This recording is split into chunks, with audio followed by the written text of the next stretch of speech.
وقرن فی بیوتکن، دوسری ہدایت اپنے گھروں کے اندر قرار پکڑو، تمہارا اصل مقام جو ہے وہ گھر ہے۔ اب یہ اصول دیے جا رہے ہیں، یعنی سمجھیے کہ یہ اصلاحات جو ہو رہی ہیں، مخلوط معاشرہ نہیں ہے اسلامی معاشرہ، عورت کا اصل مقام اس کا گھر ہے، ماں کی حیثیت سے، بہن کی حیثیت سے، بیٹی کی حیثیت سے، بیوی کی حیثیت، گھر کے اندر۔ وقرن فی بیوتکن ولا تبرجن تبرج الجاہلیۃ الاولی، اور مت نکلو باہر بن سور کر جیسے کہ جاہلیت اولا میں رواج تھا۔ جاہلیت، پچھلی جاہلیت جو تھی، اسلام کے آنے سے پہلے جو تہذیب، جو کلچر وہاں تھا، وہ طریقتکم المثلی، وہ بھی کہتے ہوں گے کہ ہمارا بڑا مثالی کلچر ہے یہ، اس کلچر کو چھوڑو۔ اور یہ جو بن سور کر باہر نکلنے والی بات ہے کہ تبرج کہتے ہیں کہ نمایاں ہونا، یعنی عورت اگر بناؤ سگار کر کے نکلتی ہے مردوں میں تو کیا چاہتی ہے؟ وہ چاہتی ہے کہ لوگوں کی نگاہیں میری طرف اٹھے، میں توجہات کا مرکز بن جاؤں۔ یہ کام اب چھوڑ دو بالکل، اگر خدا نے خواستہ کہیں ہے بھی کسی کا کوئی پس منظر میں، تو اس کی دوسری ہدایت یہ آئی، گھروں میں قرار پکڑو، گھروں میں رہو، گھروں میں بیٹھو، اپنے گھروں میں ٹک کر رہو، اور سابق دور جاہلیت کسی سچ دھج نہ دکھاتی پھرو، نماز قائم کرو، زکوٰۃ دو، اور اللہ اور اس کے رسول کی اطاعت کرو۔ اللہ تو یہ چاہتا ہے کہ تم اہل بیت نبی سے گندگی کو دور کرے اور تمہیں پوری طرح پاک کر دے۔ گھروں میں ٹک کر رہو۔ اصل میں لفظ قرنا استعمال ہوا ہے، بعض اہل لغت نے اس کو قرار سے ماخوذ بتایا ہے اور بعض نے وقار سے۔ اگر اس کو قرار سے لیا جائے تو معنی ہوں گے قرار پکڑو، ٹک رہو، اور اگر وقار سے لیا جائے تو مطلب ہوگا سکون سے رہو، چین سے بیٹھو۔ دونوں صورتوں میں آیت کا منشا یہ ہے کہ عورت کا اصل دائرہ عمل اس کا گھر ہے، اس کو اسی دائرے میں رہ کر اطمینان کے ساتھ اپنے فرائض انجام دینے چاہیے، اور گھر سے باہر صرف بضرورت ہی نکلنا چاہیے۔ یہ منشا خود آیت کے الفاظ سے بھی ظاہر ہے، اور نبی صلی اللہ علیہ وسلم کے احادیث اس کو اور زیادہ واضح کر دیتی ہیں۔ حافظ ابو بکر بزار حضرت انس رضی اللہ عنہ سے روایت کرتے ہیں کہ عورتوں نے حضور صلی اللہ علیہ وسلم سے عرض کیا کہ ساری فضیلت تو مرد لوٹ لے گئے، وہ جہاد کرتے ہیں اور خدا کی راہ میں بڑے بڑے کام کرتے ہیں، ہم کیا عمل کریں کہ ہمیں بھی مجاہدین کے برابر اجر مل سکے؟ جواب میں آپ نے فرمایا، جو تم میں سے گھر میں بیٹھے گی وہ مجاہدین کے عمل کو پالے گی۔ مطلب یہ ہے کہ مجاہد دل جمعی کے ساتھ اسی وقت تو خدا کی راہ میں لڑ سکتا ہے جبکہ اسے اپنے گھر کی طرف سے پورا اطمینان ہو، اس کی بیوی اس کے گھر اور بچوں کو سنبھالے بیٹھی ہو، اور اسے کوئی خطرہ اس امر کا نہ ہو کہ پیچھے وہ کوئی گل کھلا بیٹھے گی۔ یہ اطمینان جو عورت اسے فراہم کرے گی وہ گھر بیٹھے اس کے جہاد میں برابر کے حصے دار ہوگی۔ ایک اور روایت جو بزار اور ترمذی نے حضرت عبداللہ ابن مسعود رضی اللہ عنہ سے نقل کی ہے، اس میں وہ نبی صلی اللہ علیہ وسلم کا یہ ارشاد بیان کرتے ہیں کہ عورت مستور رہنے کے قابل چیز ہے، جب وہ نکلتی ہے تو شیطان اس کو تاکتا ہے، اور اللہ کی رحمت سے قریب تر وہ اس وقت ہوتی ہے جبکہ وہ اپنے گھر میں ہو۔ قرآن مجید کے صاف اور صریح حکم کی موجودگی میں اس بات کی آخر کیا گنجائش ہے کہ مسلمان عورتیں کونسلوں اور پارلیمنٹوں کی ممبر بنیں، بیرون خانہ کی سوشل سرگرمیوں میں دوڑتی پھریں، سرکاری دفتروں میں مردوں کے ساتھ کام کریں، کالجوں میں لڑکوں کے ساتھ تعلیم پائیں، مردانہ ہسپتالوں میں نرسنگ کی خدمات انجام دیں، ہوائی جہازوں اور ریل کاروں میں مسافر نوازی کے لیے استعمال کی جائیں، اور تعلیم و تربیت کے لیے امریکہ اور انگلستان بھیجی جائیں۔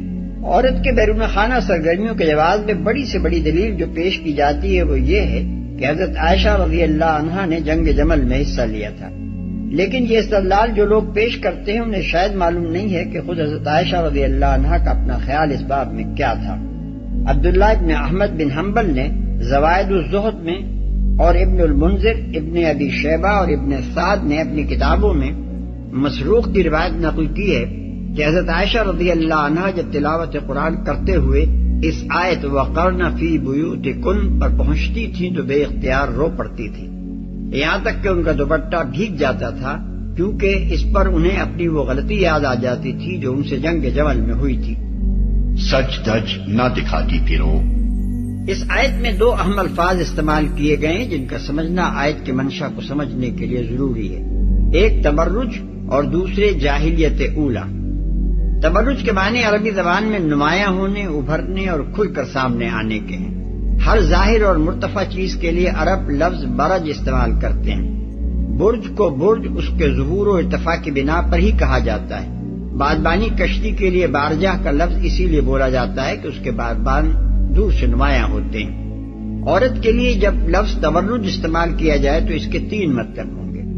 ایک یہ کہ وہ اپنے چہرے اور جسم کا حسن لوگوں کو دکھائے، دوسرے یہ کہ وہ اپنے لباس اور زیور کی شان دوسروں کے سامنے نمایاں کرے، تیسرے یہ کہ وہ اپنی چال ڈھال اور چٹک بٹک سے اپنے آپ کو نمایاں کرے۔ یہی تشریح اس لفظ کی اکابر اہل لغت اور اکابر مفسرین نے کی ہے۔ مجاہد، قتادہ اور ابن ابی نجیح کہتے ہیں کہ تبرج کے معنی ہے ناز و ادا کے ساتھ لچکے کھاتے اور اچھلاتے ہوئے چلنا۔ مقاتل کہتے ہیں عورت کا اپنے ہار اور اپنے بندے اور اپنا گلا نمایاں کرنا۔ المبرد کا قول ہے یہ کہ عورت اپنے وہ محاسن ظاہر کر دے جن کو اسے چھپانا چاہیے۔ ابو عبیدہ کی تفسیر ہے یہ کہ عورت اپنے جسم و لباس کے حسن کو نمایاں کرے جس سے مردوں کو اس کی طرف رغبت ہو۔ جاہلیت کا لفظ قرآن مجید میں اس مقام کے علاوہ 3 جگہ اور استعمال ہوا ہے۔ ایک آل عمران کی آیت 154 میں، جہاں اللہ کی راہ میں لڑنے سے جی چرانے والوں کے متعلق فرمایا گیا ہے کہ وہ اللہ کے بارے میں حق کے خلاف جاہلیت کے سے گمان رکھتے ہیں۔ دوسرے سورہ مائدہ آیت 50 میں، جہاں خدا کے قانون کے بجائے کسی اور کے قانون کے مطابق اپنے مقدمات کا فیصلہ کرانے والوں کے متعلق فرمایا گیا کیا وہ جاہلیت کا فیصلہ چاہتے ہیں۔ تیسرے سورہ فتح آیت 26 میں، جہاں کفار مکہ کے اس فعل کو حمیت جاہلیہ کے لفظ سے تعبیر کیا گیا ہے کہ انہوں نے محض تعصب کی بنا پر مسلمانوں کو عمرہ نہ کرنے دیا۔ حدیث میں آتا ہے کہ ایک مرتبہ حضرت ابو درداء رضی اللہ عنہ نے کسی شخص سے جھگڑا کرتے ہوئے اس کو ماں کی گالی دے دی۔ رسول اللہ صلی اللہ علیہ وسلم نے سنا تو فرمایا تم میں ابھی تک جاہلیت موجود ہے۔ ایک اور حدیث میں ہے کہ حضور صلی اللہ علیہ وسلم نے فرمایا 3 کام جاہلیت کے ہیں: دوسروں کے نسب پر طعن کرنا، ستاروں کی گردش سے فال لینا اور مردوں پر نوحہ کرنا۔ ان تمام استعمالات سے یہ بات واضح ہو جاتی ہے کہ جاہلیت سے مراد اسلام کی اصطلاح میں ہر وہ طرز عمل ہے جو اسلامی تہذیب و ثقافت اور اسلامی اخلاق و آداب اور اسلامی ذہنیت کے خلاف ہو، اور جاہلیت اولیٰ کا مطلب وہ برائیاں ہیں جن میں اسلام سے پہلے عرب کے لوگ اور دنیا بھر کے دوسرے لوگ مبتلا تھے۔ اس تشریح سے یہ بات واضح ہو جاتی ہے کہ اللہ تعالیٰ جس طرز عمل سے عورتوں کو روکنا چاہتا ہے وہ ان کا اپنے حسن کی نمائش کرتے ہوئے گھروں سے باہر نکلنا ہے۔ وہ ان کو ہدایت فرماتا ہے کہ اپنے گھروں میں ٹک کر رہو کیونکہ تمہارا اصل کام گھر میں ہے نہ کہ اس سے باہر۔ لیکن اگر باہر نکلنے کی ضرورت پیش آئے تو اس شان کے ساتھ نہ نکلو جس کے ساتھ سابق دور جاہلیت میں عورتیں نکلا کرتی تھیں۔ بن ٹھن کر نکلنا، چہرے اور جسم کے حسن کو زیب و زینت اور چست لباسوں یا عریہ لباسوں سے نمایاں کرنا اور ناز و ادا سے چلنا ایک مسلم معاشرے کی عورتوں کا کام نہیں ہے۔ یہ جاہلیت کے طور طریقے ہیں جو اسلام میں نہیں چل سکتے۔ اب یہ بات ہر شخص خود دیکھ سکتا ہے کہ جو ثقافت ہمارے ہاں رائج کی جا رہی ہے وہ قرآن کی روح سے اسلام کی ثقافت ہے یا جاہلیت کی ثقافت۔ البتہ اگر کوئی اور قرآن ہمارے کارفرماؤں کے پاس آ گیا ہے جس سے اسلام کی یہ نئی روح نکال کر مسلمانوں میں پھیلائی جا رہی ہے تو بات دوسری ہے۔ اے نبی، اپنی بیویوں اور بیٹیوں اور اہل ایمان کی عورتوں سے کہہ دو کہ اپنے اوپر اپنی چادروں کے پلو لٹکا لیا کریں، یہ زیادہ مناسب طریقہ ہے تاکہ وہ پہچان لی جائیں اور نہ ستائی جائیں۔ اللہ تعالی غفور و رحیم ہے۔ پلو لٹکا لیا کریں۔ اصل الفاظ ہیں یدنین علیہن من جلابیبہن۔ جلباب عربی زبان میں بڑی چادر کو کہتے ہیں، اور ادنا کے اصل معنی قریب کرنے اور لپیٹ لینے کے ہیں، مگر جب اس کے ساتھ علا کا صلہ آئے تو اس میں ارخاء یعنی اوپر سے لٹکا لینے کا مفہوم پیدا ہو جاتا ہے۔ موجودہ زمانے کے بعض مترجمین و مفسرین مغربی مذاق سے مغلوب ہو کر اس لفظ کا ترجمہ صرف لپیٹ لینا کرتے ہیں تاکہ کسی طرح چہرہ چھپانے کے حکم سے بچ نکلا جائے، لیکن اللہ تعالیٰ کا مقصود اگر وہی ہوتا جو یہ حضرات بیان کرنا چاہتے ہیں تو وہ یدنین الیہن فرماتا۔ جو شخص بھی عربی زبان جانتا ہو وہ کبھی یہ نہیں مان سکتا کہ یدنین علیہن کے معنی محض لپیٹ لینے کے ہو سکتے ہیں۔ مزید برآں من جلابیبہن کے الفاظ یہ معنی لینے میں اور زیادہ معنی ہیں۔ ظاہر ہے کہ یہاں من تبعیض کے لیے ہے، یعنی چادر کا ایک حصہ، اور یہ بھی ظاہر ہے کہ لپیٹی جائے گی تو پوری چادر لپیٹی جائے گی نہ کہ اس کا محض ایک حصہ۔ اس لیے آیت کا صاف مفہوم یہ ہے کہ عورتیں اپنی چادریں اچھی طرح اوڑھ لپیٹ کر ان کا ایک حصہ یا ان کا پلو اپنے اوپر سے لٹکا لیا کریں، جسے عرف عام میں گھونگھٹ ڈالنا کہتے ہیں۔ یہی معنی عہد رسالت سے قریب ترین زمانے کے اکابر مفسرین بیان کرتے ہیں۔ ابن جریر اور ابن المنذر کی روایت ہے کہ محمد بن سیرین رحمۃ اللہ علیہ نے حضرت عبیدۃ السلمانی سے اس آیت کا مطلب پوچھا۔ یہ حضرت عبیدہ نبی صلی اللہ علیہ وسلم کے زمانے میں مسلمان ہو چکے تھے مگر حاضر خدمت نہ ہو سکے تھے۔ حضرت عمر رضی اللہ عنہ کے زمانے میں مدینہ آئے اور وہیں کے ہو کر رہ گئے۔ انہیں فقہ اور قضاء میں قاضی شرح کا ہم پلہ مانا جاتا تھا۔ انہوں نے جواب میں کچھ کہنے کے بجائے اپنی چادر اٹھائی اور اسے اس طرح اوڑھا کہ پورا سر اور پیشانی اور پورا منہ ڈھانک کر صرف ایک آنکھ کھلی رکھی۔ ابن عباس رضی اللہ عنہ بھی قریب قریب یہی تفسیر کرتے ہیں۔ ان کے جو اقوال ابن جریر، ابن ابی حاتم اور ابن مردویہ نے نقل کیے ہیں ان میں وہ کہتے ہیں اللہ تعالیٰ نے عورتوں کو حکم دیا ہے کہ جب وہ کسی کام کے لیے گھروں سے نکلیں تو اپنی چادروں کے پلو اوپر سے ڈال کر اپنا منہ چھپا لیں اور صرف آنکھیں کھلی رکھیں۔ یہی تفسیر قتادہ اور سدی نے بھی اس آیت کی بیان کی ہے۔ عہد صحابہ و تابعین کے بعد جتنے بڑے بڑے مفسرین تاریخ اسلام میں گزرے ہیں انہوں نے بالاتفاق اس آیت کا یہی مطلب بیان کیا ہے۔ امام ابن جریر طبری کہتے ہیں کہ یدنین علیہن من جلابیبہن، یعنی شریف عورتیں اپنے لباس میں لونڈیوں سے مشابہ بن کر گھروں سے نہ نکلیں کہ ان کے چہرے اور سر کے بال کھلے ہوئے ہوں، بلکہ انہیں چاہیے کہ اپنے اوپر اپنی چادروں کا ایک حصہ لٹکا لیا کریں تاکہ کوئی فاسق ان کو چھیڑنے کی جرأت نہ کرے۔ جامع البیان جلد 22 صفحہ 33۔ علامہ ابو بکر جساس کہتے ہیں کہ یہ آیت اس بات پر دلالت کرتی ہے کہ جوان عورت کو اجنبیوں سے اپنا چہرہ چھپانے کا حکم ہے اور اسے گھر سے نکلتے وقت ستر اور عفت معابی کا اظہار کرنا چاہیے تاکہ مشتبہ سیرت و کردار کے لوگ اسے دیکھ کر کسی طمع میں مبتلا نہ ہو۔ احکام القرآن جلد 3 صفحہ 458۔ علامہ زمخشری کہتے ہیں یدنین علیہن من جلابیبہن، یعنی وہ اپنے اوپر اپنی چادروں کا ایک حصہ لٹکا لیا کریں اور اس سے اپنے چہرے اور اپنے اطراف کو اچھی طرح ڈھانک لیں۔ الکشاف جلد 2 صفحہ 221۔ علامہ نظام الدین نیشاپوری رحمۃ اللہ علیہ کہتے ہیں کہ یدنین علیہن من جلابیبہن، یعنی اپنے اوپر چادر کا ایک حصہ لٹکا لیں۔ اس طرح عورتوں کو سر اور چہرہ ڈھانکنے کا حکم دیا گیا ہے۔ غرائب القرآن جلد 22 صفحہ 32۔ امام راضی رحمۃ اللہ علیہ کہتے ہیں اس سے مقصود یہ ہے کہ لوگوں کو معلوم ہو جائے کہ یہ بدکار عورتیں نہیں ہیں، کیونکہ جو عورت اپنا چہرہ چھپائے گی حالانکہ چہرہ سطر میں داخل نہیں ہے، اس سے کوئی شخص یہ توقع نہیں کر سکتا کہ وہ اپنا سطر غیر کے سامنے کھولنے پر راضی ہوگی۔ اس طرح ہر شخص جان لے گا کہ یہ باپردہ عورتیں ہیں، ان سے زنا کی امید نہیں کی جا سکتی۔ تفسیر کبیر جلد 6 صفحہ 591۔ نہ ستائی جائیں۔ پہچان لی جائیں سے مراد یہ ہے کہ ان کو اس سادہ اور حیادار لباس میں دیکھ کر ہر دیکھنے والا جان لے کہ وہ شریف اور باعصمت عورتیں ہیں، آوارہ اور کھلاڑی نہیں ہیں کہ کوئی بد کردار انسان ان سے اپنے دل کی تمنا پوری کرنے کی امید کر سکے۔ نہ ستائی جائے سے مراد یہ ہے کہ ان کو نہ چھیڑا جائے، ان سے تعرض نہ کیا جائے۔ اس مقام پر ذرا ٹھہر کر یہ سمجھنے کی کوشش کیجئے کہ قرآن کا یہ حکم اور وہ مقصد حکم جو اللہ تعالیٰ نے خود بیان کر دیا ہے اسلامی قانون معاشرت کی کیا روح ظاہر کر رہا ہے۔ اس سے پہلے سورہ نور آیت 31 میں یہ ہدایت گزر چکی ہے کہ عورتیں اپنی آرائش و زیبائش کو فلاں فلاں قسم کے مردوں اور عورتوں کے سوا کسی کے سامنے ظاہر نہ کریں اور زمین پر پاؤں مارتی ہوئی بھی نہ چلیں کہ لوگوں کو اس زینت کا علم ہو جو انہوں نے چھپا رکھی ہے۔ اس حکم کے ساتھ اگر سورہ احزاب کی اس آیت کو ملا کر پڑھا جائے تو صاف معلوم ہو جاتا ہے کہ یہاں چادر اوڑھنے کا جو حکم ارشاد ہوا ہے اس کا منشا اجنبیوں سے زینت چھپانا ہی ہے، اور ظاہر ہے کہ یہ منشا اسی صورت میں پورا ہو سکتا ہے جبکہ چادر بجائے خود سادہ ہو، ورنہ ایک مزین اور جاذب نظر کپڑا لپیٹ لینے سے تو یہ منشا الٹا اور فوت ہو جائے گا۔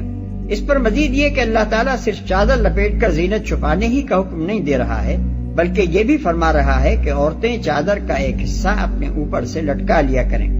کوئی معقول آدمی اس ارشاد کا مطلب اس کے سوا کچھ نہیں لے سکتا کہ اس سے مقصود گھونگھٹ ڈالنا ہے تاکہ جسم و لباس کی زینت چھپنے کے ساتھ ساتھ چہرہ بھی چھپ جائے۔ پھر اس حکم کی علت اللہ تعالیٰ خود یہ بیان فرماتا ہے کہ یہ وہ مناسب ترین طریقہ ہے جس سے یہ مسلمان خواتین پہچان لی جائیں گی اور اذیت سے محفوظ رہیں گی۔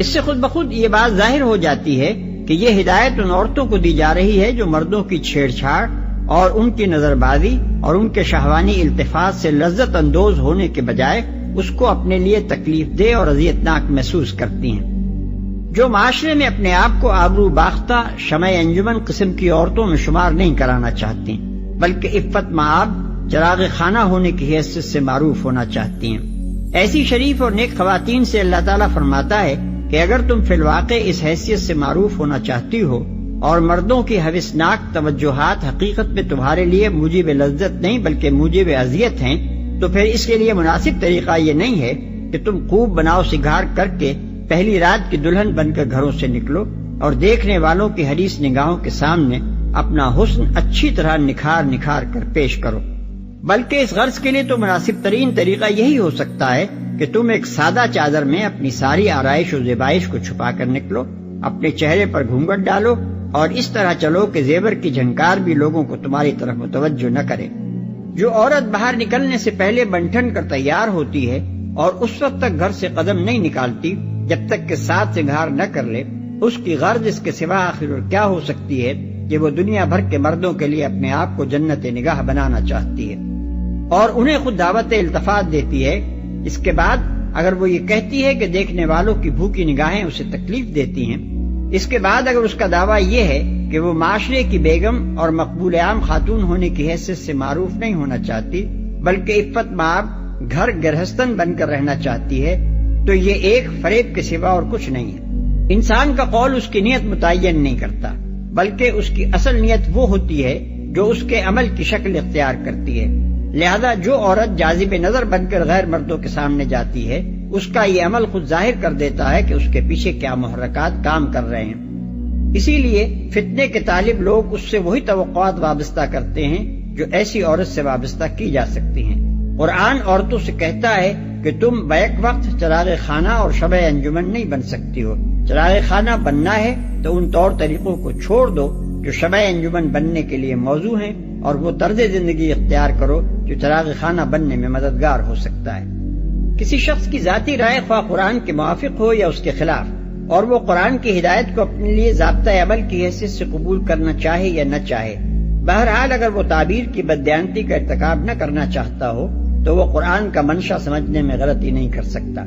وہ اگر منافق نہیں ہے تو صاف صاف یہ مانے گا کہ قرآن کا منشا وہی ہے جو اوپر بیان کیا گیا ہے۔ اس کے بعد جو خلاف ورزی بھی وہ کرے گا یہ تسلیم کر کے کرے گا کہ وہ قرآن کے خلاف عمل کر رہا ہے یا قرآن کی ہدایت کو غلط سمجھتا ہے۔ اللہ تعالی غفور و رحیم ہے۔ یعنی پہلے جاہلیت کی حالت میں جو غلطیاں کی جاتی رہی ہیں اللہ اپنی مہربانی سے ان کو معاف کر دے گا، بشرطے کہ اب صاف صاف ہدایت مل جانے کے بعد تم اپنے طرز عمل کی اصلاح کر لو اور جان بوجھ کر اس کی خلاف ورزی نہ کرو۔ پہلی بات تو یہ کہ سورہ نور کا جو چیپٹر ہے وہ گھر کے اندر کے آداب ہیں، اگر آپ وہ پڑھیں تو آپ کو پتہ چلتا ہے وہ چیپٹر شروع ہی تب ہوتا ہے کہ جب تم کسی کے گھر میں داخل ہو، اس کے بعد پھر محرم کون ہے، نان محرم کون ہے، نامحرم کون ہے، اور پھر بالکل باہر کے بندے کے ساتھ خواتین کا کس طریقے کا پردہ ہوگا، گھر کے اپنے مرد حضرات جو کہ خاوند کے آگے سے رشتہ دار ہیں ان کے ساتھ کیا رویہ ہوگا پردے کا، وہ والا چیپٹر ڈسکس ہوا ہے۔ جیسے ہی سورہ احزاب کی باری آئے گی تو وہ خود ہی سمجھ آ رہتی ہے کہ وہیں سے سمجھ آ جاتی ہے کہ وہ جب عورت گھر سے باہر نکلے گی تو اس کے ساتھ پردے کا کیا انتظام کرنا ہے، اور وہ بڑا کلیئر حکم ہے۔ اللہ کے نبی صلی اللہ علیہ وسلم کی بیویوں کے بارے میں لوگ کہتے ہیں، اور ہوا تو تھا واقعہ کہ وہ لوگ پھر تنگ کرنا شروع ہو گئے تھے کہ ہمیں پتہ نہیں تھا کہ وہ آپ کے گھر کی بیوی ہیں، تو پوری کی پوری امت کی بیویوں پہ حکم کیوں آ گیا پھر؟ اور اگر یہ مان بھی لیا جائے کہ ہاں جی وہ مسلمان آزاد عورتوں کو جان کے تنگ کرتے تھے، ساری آزاد عورتوں کو، تو نعوذ باللہ اللہ تعالیٰ کی وہ آیت، اس میں بھی دو شاخیں ہیں پھر، ایک تو کیا وہ اللہ کی آیت پھر کیا تنسیخ منسوخ ہو گئی ہے نعوذ باللہ، اور اگر نہیں ہوئی تو کیا پھر وہ اسی صرف واقعے کے اوپر مختص کرنے کی جو ہم نے ضرورت کی ہے کہ ویسا ہی واقعہ دوبارہ ہوگا تب وہ والی احکام ٹریگر ہوں گے، تو پھر وہ والا واقعہ تو 1400 سال کیا حضرت آدم سے چلتا ہوا آ رہا ہے، عورتوں کو باہر مردوں نے تنگ کیا ہوا ہے، وہ تو بعد میں مسلمانوں کو پہچاننا نہ پہچاننے کے اوپر اتنا کوئی کمپلیکیشن، یہ دماغ کی اپنی ایک کمپلیکیشن ہے جو خود کریٹ کرنی چاہے کوئی بندہ تو ہو کہ نہیں وہ مسلمان اگر عورت ہوگی تو وہ والے لوگ اس طرح کے لوگ باہر پائے جائیں گے جو کہ آپ کو غیر مسلم سمجھ کے چھیڑیں گے، اس لیے صرف ان لوگوں کے ہوتے ہوئے مسلمان عورتوں نے منہ کو کور کرنا ہے۔ تو یہ تو ایک زبردستی ایک کوئی ایسی کنفیوژن کو اپنے اندر کوئی دل میں کوئی مرض پال رہا ہو تو ہو، ورنہ تو ایک بڑی سمپلسٹی سے دیکھا جائے کہ سورہ نور کا چیپٹر گھر کے اندر کے آداب بتاتا ہے، سورہ احزاب کی آیت جو ہے وہ 59 وہ گھر کے باہر کے آداب بتاتی ہے. اور حکم بھی ایسے ہی آیا کہ اے نبی اپنی بیویوں اور بیٹیوں سے کہہ دو اور مسلمانوں کی بیویوں اور بیٹیوں سے کہہ دو کہ جب گھر سے باہر نکلیں تو پھر ان کے پردے کے آداب کیا ہیں. سو یہ جو اور اگر آپ سمجھ لیں کہ سورہ نور ہی ہے, صرف اس کے علاوہ کوئی پردہ نہیں ہے, تو پھر آپ مجھے بتائیں باقی کے آداب کہاں ہیں؟ مطلب پھر تو سطر ظاہر, اس میں تو سطر کا کانسیپٹ ہی کلیئر نہیں ہوتا کہ عورت کا کہاں پہ کیا چیزیں اس نے عیاں کرنی ہے, کیا نہیں کر سکتی, اسپیشلی گھر کے باہر. سو یہ معاملہ جو ہے نا وہ اس کو سورہ نور کو جو گھر کے اندر رکھیں, یہ چیپٹر ہے, اور وہ سٹارٹ بھی ایسے ہوتا ہے, اور سورہ احزاب کو باہر. According to the tilt of the human beings, جس طریقے سے گناہ کا دور شروع ہوا اور بڑھتے سے بڑھتا جا رہا ہے, تو ہمیں تو کنسیپچولی سب سے پہلے ہمیں سورہ احزاب کی طرف رجوع کرنا چاہیے کہ یار اس وقت تو اکا دکا ایسا واقعہ ہوگا, اب تو روز ہوتا ہے. پہلے کہاں ایسے واقعات ہوتے تھے کہ 4 سال کی بچیاں ریپ ہوتی تھیں, عرب میں ایسا کبھی نہیں ہوتا تھا.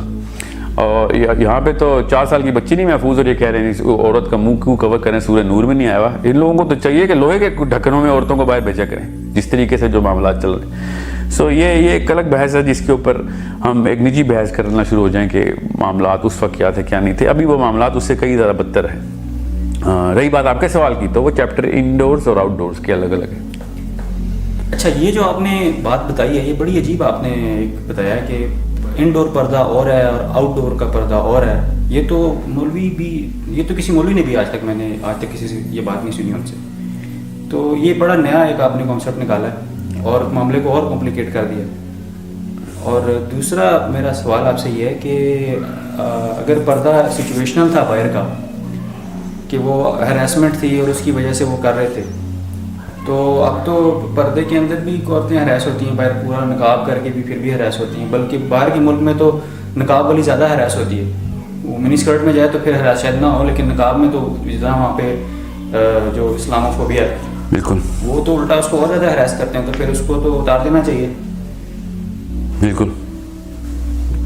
2 باتیں آپ نے کی. ایک تو کہ یہ نئی بات ہے کہ سورہ نور جو ہے وہ گھر کے اندر کے آداب بتا رہی ہے اور سورہ احزاب باہر کے, تو وہ تو آپ عربی پڑھیں گے تو آپ خود ہی سمجھ آ جائے گا. بہرحال یہ بات نئی ہے کہ نہیں, یہ 1400 سال سے اس بات پہ تو اجماع امت ہے کہ سورہ نور جو ہے وہ سورہ جو احزاب ہے وہی ہے پردے کی اصلی آیت. یہ تو بعد میں ایک بڑی ریسنٹ بحث ہے علماء کرام کی کہ سورہ نور, بلکہ یہ 1% فریکشن کو بھی ریپرزینٹ نہیں کرتی علماء کرام کے کہ جو پردے کی آیات ہیں وہ سورہ احزاب سے آ رہی ہیں, جو پردے کے احکام ہیں وہ سورہ احزاب کو اس میں شامل نہ کیا جائے.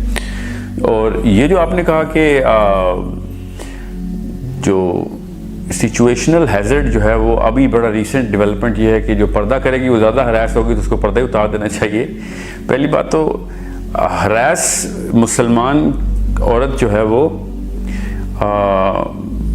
یہی تو وہ کیس کر رہے ہیں کہ ہراس ہوتی ہے اس لیے وہ پردے کی آیت اس کے اوپر فٹ کرنی ہے آپ نے. سورہ احزاب تب ٹریگر کریں جب ہراسمنٹ ہو رہی ہو, ٹھیک ہے. تو اگر آپ یہ خود ہی مان رہے ہیں کہ اب تو مسلمان عورت ہراس ہی ہو رہی ہے تو پھر تو یقیناً ہو گیا سورہ احزاب کا ہی دور آ گیا. اس کا مطلب ہے یہ تو آپ نے خود ہی بتا دیا اب تو مسلمان عورت پہچانی جائے گی تو ہراس ہوگی, ٹھیک ہے. تو اس کا یہ مطلب تھوڑی ہے کہ وہ پردہ اتار دے. اس کا مطلب یہ ہے کہ آپ وہ والا دور اکراس دا بورڈ آ چکا ہے کہ ایٹ لیسٹ ویسٹ میں تو آ چکا ہے کہ اگر آپ نقاب میں جائیں گی اور پہچانی جائیں گی کہ مسلمان ہیں تو پھر آپ اس عورت کو ہراس کیا جائے گا. اس موقع کے اوپر نعوذ باللہ یہ ہے وہ نکال لیجئے تو جی کہ چونکہ harassment was the case so آپ عورتیں ننگی ہو جائیں, سو بچ جائیں گی. سو اس کا مطلب ہے کہ ہم ایک وشیس سرکل کے اندر چلے گئے ہیں. اسی لیے تو میں چاہ رہا تھا کہ اس موقع اس جرح کو شروع ہی نہ کیا جائے کہ اللہ تعالیٰ کی ایک آیت کسی ایک موقع کے اوپر فٹ کر دینی. اب وہ موقع اس لیول پہ آ گیا کہ وہ مسلمان منہ کے بل گریں گے اگر انہوں نے یہ سوچا کہ ہراسمنٹ کی وجہ سے پردہ آیا تھا, اب ہراسمنٹ بڑھ گئی ہے تو پردہ اتار دیں. مطلب this is a logic this is beyond in logical. مطلب یہ والا لاجک کسی بھی جگہ کے اوپر آپ ٹھہرا کے کوشش کریں باقی کسی احکام پہ کہ جی چونکہ مسلمانوں کو اسرائیل مارنا شروع ہو گیا تو جہاد بند کر دیں. مطلب یہ بالکل وہی بات آپ نے کی کیونکہ جیسے انہوں نے آپ گنیں ڈالنی ہے تو ہم نے چونکہ گنیں اٹھائی تھیں تو جہاد شروع ہو گیا تھا ہمارے خلاف. آپ چونکہ وہ ایٹم بم لے آئے تو ہمیں چاہیے کہ اب ہم بندوقیں پھینک دیں. بالکل لٹرلی یہ والا لاجک ہے اس کے اوپر. اور اسلام کے 0 سے لے کے 100 تک تمام احکام لیں، اس کے اوپر یہ لاجک لگائیں تو ہمیں تو بالکل ہی کہانی ختم کر دینی چاہیے. ہمیں اپنے حلیے بدل لینے چاہیے، بالکل یہودی ہو جانا چاہیے، ہمیں اپنے کلمہ بھی پڑھنا چھوڑ دینا چاہیے کیونکہ وہاں پہ مسلمان ہونے کے اوپر ہی مسئلہ ہے. سب کچھ ان کے تابع کر دیں، ہاللویہ گانا شروع کر دیں، جا کے چرچوں میں ڈانس شروع کر دیں. مطلب آپ نے تو جو سرا پکڑا ہے اس کے بعد تو ایک ایک کر کے آپ نے سب کچھ ہی ختم کر دینا ہے. تو یہ تو ہمیں سٹینڈ لینا پڑے گا کہ اگر ہم ہراس ہو رہے ہیں تو ہمیں دگنا اسلام پریکٹس کرنا پڑے گا. ایٹ لیسٹ اپنے ایمان کی تکمیل تو کریں. مجھے تو پتہ ہے اجتماعی طور پہ تو نہیں کرتے مسلمان، مگر یہ بات تو پکی طے ہے کہ اگر آپ یہ مانتے ہیں کہ ہاں مسلمان دیکھ کے ہراس ہوتے ہیں اب کہ وہ مسلمان پہچانا جائے، تو پھر تو آپ کا ہی کا مقدمہ آپ ہی کے سر پہ آتا ہے کہ پھر تو یہ سورہ احزاب ہی کے اوپر پردہ فٹ کرنا پڑے گا ہمیں کہ جو احکام سورہ احزاب کے آئے ہیں پھر ہمیں وہ لینے پڑیں گے. بیکاز آپ نے کہا ایک طرف کہ وہ سچویشنل آیت تھی، اور ایک طرف ساتھ یہ بتا رہے ہیں کہ سچویشن اب بالکل افریقہ میں بھی وہی ہے، امریکہ میں وہی ہے، ایشیا میں وہی ہے. تو پھر تو سورہ نور چھوڑیں، پھر سورہ احزاب کی طرف آئیں. جو پہلا سوال تھا آپ کا، میں اس کی تھوڑی سی اور تشریح کر دوں کہ سورہ نور کے اس چیپٹر کو پڑھتے ہی پتہ چل جاتا ہے کہ وہ انڈور ہے، کہ جب گھر میں کسی کے داخل ہو تو اجازت لے کے جاؤ، اور اگر وہ کہیں کہ مت آنا تو واپس لوٹ جاؤ. اور اگر بھائی شوہر کے بھائی ہوں تو اس کے ساتھ کیا کیا چیزیں اس جو ہے نا احکام میں آئی ہیں. عورت کون کون سے جسم کا حصہ دکھا سکتی ہے، اپنے سسر کو، اپنے شوہر کو، اپنے شوہر کے بھائی کو، اپنے باپ کو، تمام محرمات بتا دی. اس کو سامنے کی بات ہے کہ یہ گھر کے اندر کی بات ہو رہی. اور اگر یہی لوگ باہر کھڑے ہوں گے تو پھر ظاہر ہے یہ والے احکام نہیں چلیں گے، کیونکہ باہر پھر وہ والا بندہ بھی ہوگا جس کو اجازت چاہیے تھی گھر میں آنے کی. سمجھ رہے ہیں؟ کیونکہ ایک دو اس کو اجازت مل گئی، اور وہ میں فار ایگزامپل میرا بھائی آتا ہے گھر میں تو میری بیگموں کے اوپر کوئی اور احکام کا اطلاق ہوتا ہے، وہ دیور ہے ان کا.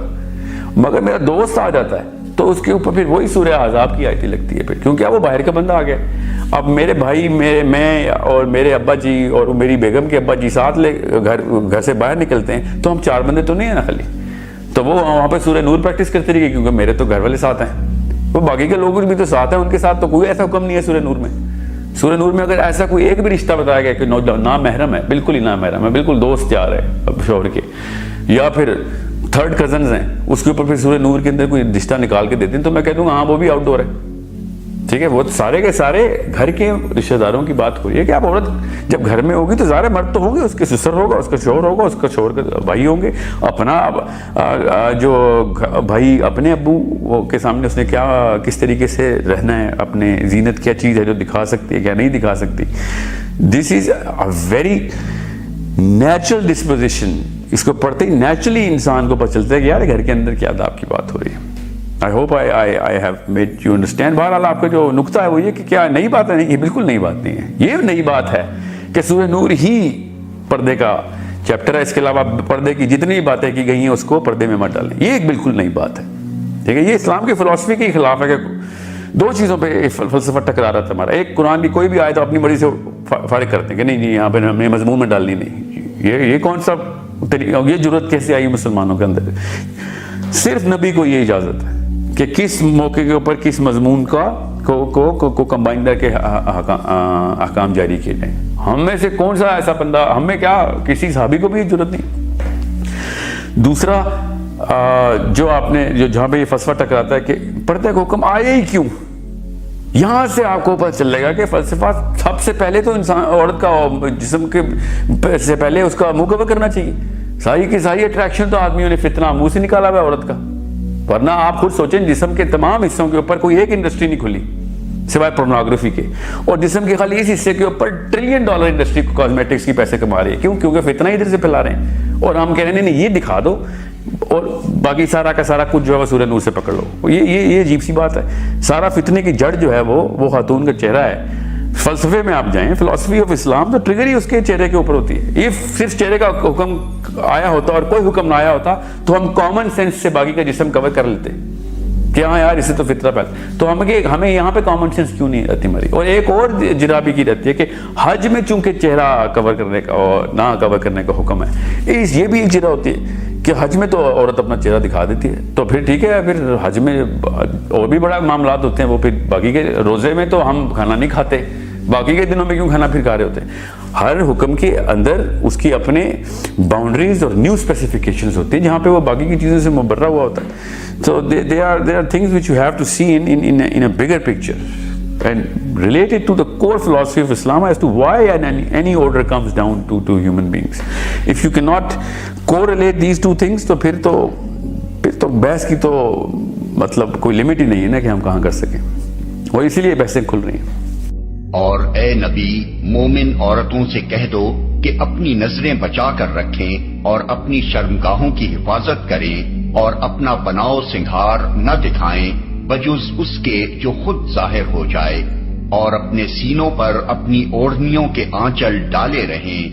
وہ اپنا بناؤ سنگھار نہ ظاہر کریں مگر ان لوگوں کے سامنے شوہر، باپ، شوہروں کے باپ، اپنے بیٹے، شوہروں کے بیٹے، بھائی، بھائیوں کے بیٹے، بہنوں کے بیٹے، اپنے میل جول کی عورتیں، اپنے مملوک، وہ زیر دست مرد جو کسی اور قسم کی غرض نہ رکھتے ہوں، اور وہ بچے جو عورتوں کی پوشیدہ باتوں سے ابھی واقف نہ ہوئے ہوں. وہ اپنے پاؤں زمین پر مارتی ہوئی نہ چلا کریں کہ اپنی جو زینت انہوں نے چھپا رکھی ہو اس کا لوگوں کو علم ہو جائے.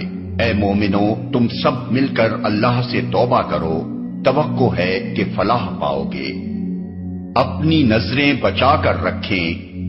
عورتوں کے لیے بھی غض بصر کے احکام وہی ہیں جو مردوں کے لیے، یعنی انہیں قصداً غیر مردوں کو نہ دیکھنا چاہیے، نگاہ پڑ جائے تو ہٹا لینی چاہیے، اور دوسروں کے سطر کو دیکھنے سے پرہیز کرنا چاہیے.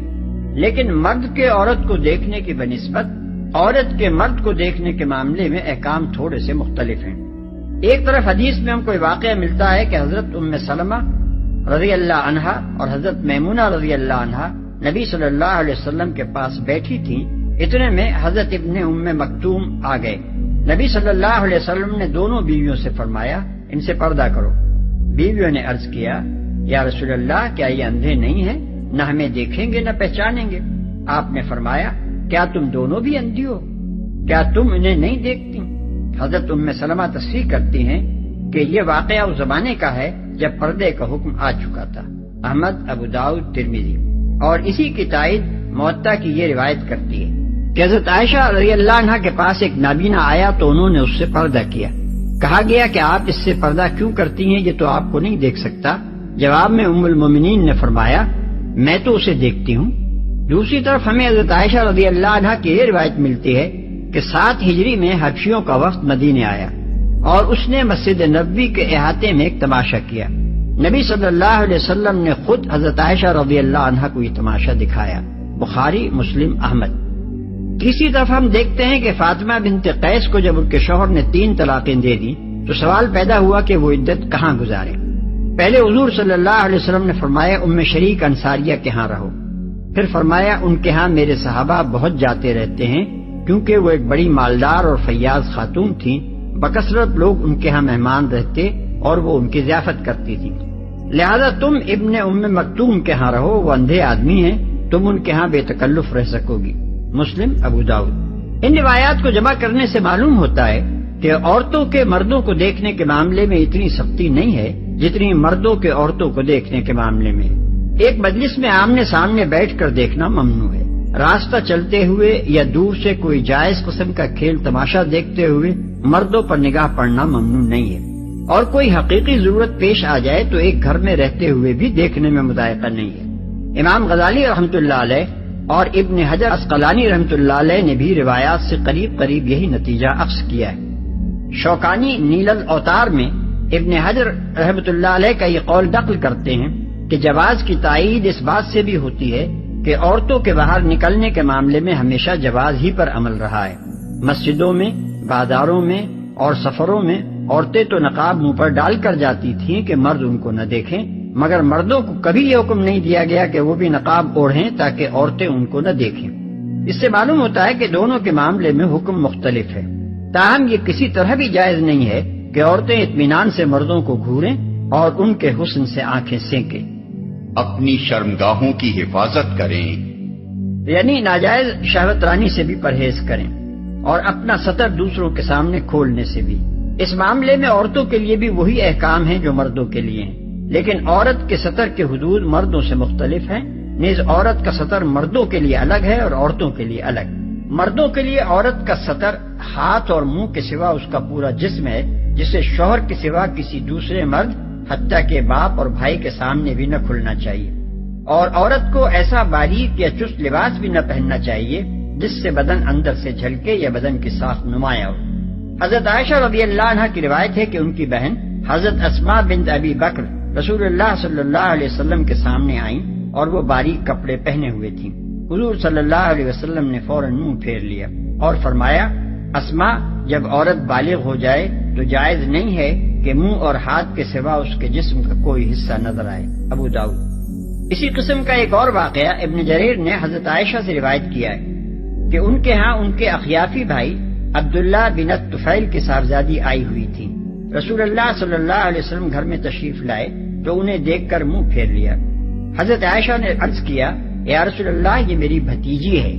آپ نے فرمایا، جب عورت بالغ ہو جائے تو اس کے لیے حلال نہیں ہے کہ وہ ظاہر کرے اپنے منہ کے سوا اور اپنے ہاتھ کے سوا، اور ہاتھ کی حد آپ نے خود اپنی کلائی پر ہاتھ رکھ کر اس طرح بتائی کہ آپ کی مٹھی اور ہتھیلی کے درمیان صرف ایک مٹھی کی جگہ اور باقی تھی۔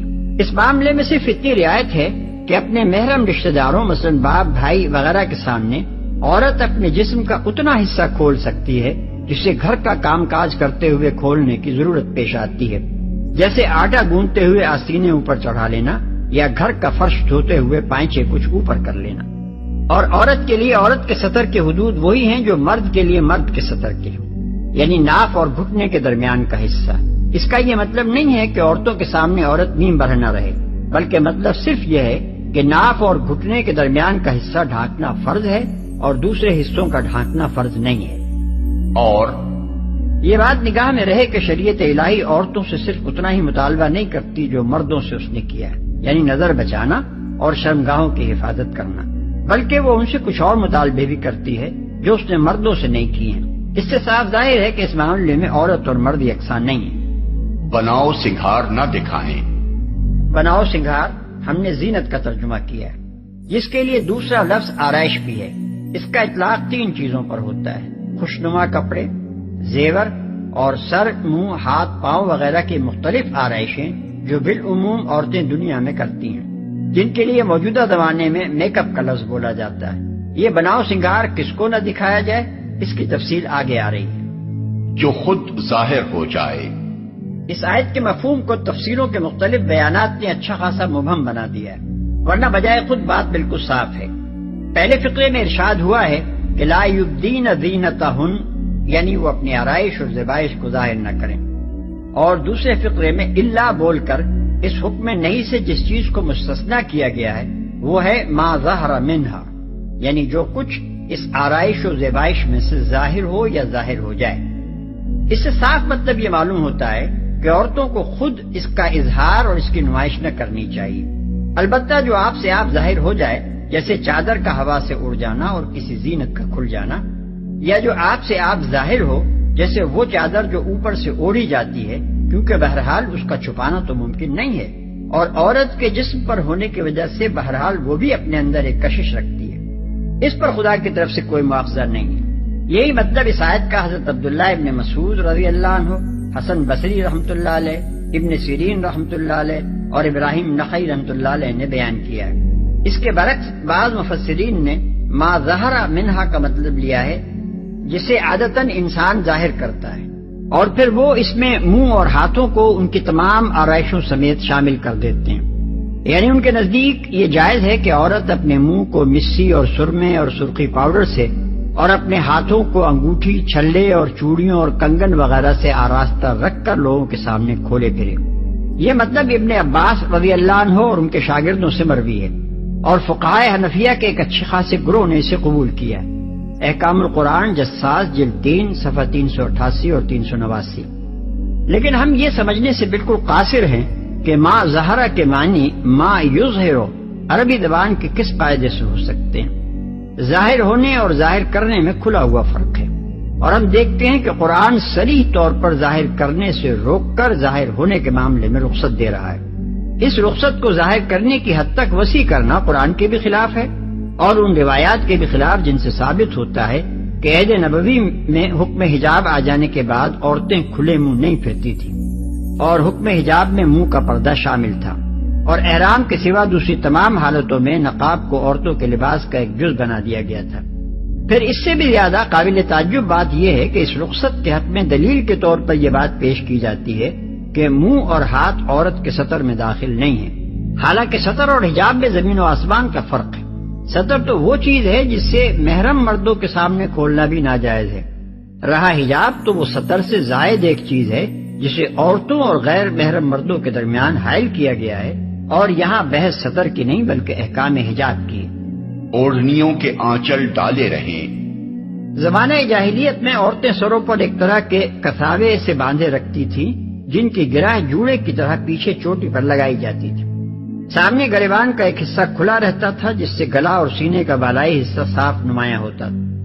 چھاتیوں پر قمیص کے سوا اور کوئی چیز نہ ہوتی تھی، اور پیچھے دو دو تین تین چوٹیاں لہراتی رہتی تھیں۔ تفسیر کشاف جلد 2 صفحہ 90، ابن کثیر جلد 3 صفحہ 283 اور 284۔ اس آیت کے نزول کے بعد مسلمان عورتوں میں دوپٹہ رائج کیا گیا، جس کا مقصد یہ نہیں تھا کہ آج کل کی صاحبزادیوں کی طرح بس اسے بل دے کر گلے کا ہار بنا لیا جائے، بلکہ یہ تھا کہ اسے اوڑھ کر سر، کمر، سینہ سب اچھی طرح ڈھانک لیے جائیں۔ اہل ایمان خواتین نے قرآن کا یہ حکم سنتے ہی فوراً جس طرح اس کی تعمیل کی، اس کی تعریف کرتے ہوئے حضرت عائشہ رضی اللہ عنہا فرماتی ہیں کہ جب سورہ نور نازل ہوئی تو رسول اللہ صلی اللہ علیہ وسلم سے اس کو سن کر لوگ اپنے گھروں کی طرف پلٹے اور جا کر انہوں نے اپنی بیویوں اور بیٹیوں بہنوں کو اس کی آیات سنائی۔ انصار کی عورتوں میں سے کوئی ایسی نہ تھی جو آیت وَلْيَضْرِبْنَ بِخُمُرِهِنَّ عَلَى جُيُوبِهِنَّ کے الفاظ سن کر اپنی جگہ بیٹھی رہ گئی ہو۔ ہر ایک اٹھی اور کسی نے اپنا کمر پٹا کھول کر اور کسی نے چادر اٹھا کر فوراً اس کا دوپٹہ بنایا اور اوڑھ لیا۔ دوسرے روز صبح کی نماز کے وقت جتنی عورتیں مسجد نبوی میں حاضر ہوئیں سب دوپٹے اوڑھے ہوئے تھیں۔ اسی سلسلے کی ایک اور روایت میں حضرت عائشہ رضی اللہ عنہا مزید یہ تفصیل بتاتی ہیں کہ عورتوں نے باریک کپڑے چھوڑ کر اپنے موٹے موٹے کپڑے چھانٹے اور ان کے دوپٹے بنائے۔ ابن کثیر جلد 3 صفحہ 284، ابو داؤد کتاب اللباس۔ یہ بات کہ دوپٹہ باریک کپڑے کا نہ ہونا چاہیے ان احکام کے مزاج اور مقصد پر غور کرنے سے خود ہی آدمی کی سمجھ میں آ جاتی ہے۔ چنانچہ انصار کی خواتین نے حکم سنتے ہی سمجھ لیا تھا کہ اس کا منشا کس طرح کے کپڑے کا دوپٹہ بنانے سے پورا ہو سکتا ہے، لیکن صاحب شریعت صلی اللہ علیہ وسلم نے اس بات کو بھی صرف لوگوں کے فہم پر نہیں چھوڑ دیا بلکہ خود اس کی تصریح فرما دی۔ وہی عقل بھی کہتے ہیں کہ نبی صلی اللہ علیہ وسلم کے پاس مصر کی بنی ہوئی باریک ململ یعنی قباتی آئی، آپ نے اس میں سے ایک ٹکڑا مجھے دیا اور فرمایا ایک حصہ پھاڑ کر اپنا کرتا بنا لو اور ایک حصہ اپنی بیوی کو دوپٹہ بنانے کے لیے دے دو، مگر ان سے کہہ دینا کہ اس کے نیچے ایک اور کپڑا لگا لیں تاکہ جسم کی ساخت اندر سے نہ جھلکے۔ ابو داؤد کتاب اللباس۔ مگر ان لوگوں کے سامنے، یعنی جس حلقے میں ایک عورت اپنی پوری زینت کے ساتھ آزادی سے رہ سکتی ہے وہ ان لوگوں پر مشتمل ہے۔ اس حلقے سے باہر جو لوگ بھی ہیں خواہ وہ رشتہ دار ہوں یا اجنبی، بہرحال ایک عورت کے لیے جائز نہیں ہے کہ وہ ان کے سامنے زیب و زینت کے ساتھ آئے۔ وَلَا يُبْدِينَ زِينَتَهُنَّ إِلَّا مَا ظَهَرَ مِنْهَا کے فقرے میں جو حکم دیا گیا تھا اس کا مطلب یہاں کھول دیا گیا ہے کہ اس محدود حلقے سے باہر جو لوگ بھی ہوں ان کے سامنے ایک عورت کو اپنی آرائش قصدن یا بے پرواہی کے ساتھ خود نہ ظاہر کرنی چاہیے، البتہ جو ان کی کوشش کے باوجود یا ان کے ارادے کے بغیر ظاہر ہو جائے یا جس کا چھپانا ممکن نہ ہو وہ اللہ کے ہاں معاف ہے۔ شوہروں کے باپ، اصل میں لفظ آبا استعمال ہوا ہے جس کے مفہوم میں صرف باپ ہی نہیں بلکہ دادا پردادا اور نانا پرنانا بھی شامل ہیں۔ لہذا ایک عورت اپنی ددیال اور ننیال اور اپنے شوہر کی ددیال اور ننیال کے ان سب بزرگوں کے سامنے اسی طرح آ سکتی ہے جس طرح اپنے والد اور خسر کے سامنے آ سکتی ہے۔ شوہروں کے بیٹے، بیٹوں میں پوتے پرپوتے اور نواسے پرنواسے سب شامل ہیں، اور اس معاملے میں سگے سوتیلے کا کوئی فرق نہیں ہے۔ اپنے سوتیلے بچوں کی اولاد کے سامنے عورت اسی طرح آزادی کے ساتھ اظہار زینت کر سکتی ہے جس طرح خود اپنی اولاد اور اولاد کی اولاد کے سامنے کر سکتی ہے۔ بھائی، بھائیوں میں سگے اور سوتیلے اور ماں جائے بھائی سب شامل ہیں۔ بھائیوں کے بیٹے، بھائی بہنوں کے بیٹوں سے مراد تینوں قسم کے بھائی بہنوں کی اولاد ہے، یعنی ان کے پوتے پرپوتے اور نواسے پرنواسے سب اس میں شامل ہیں۔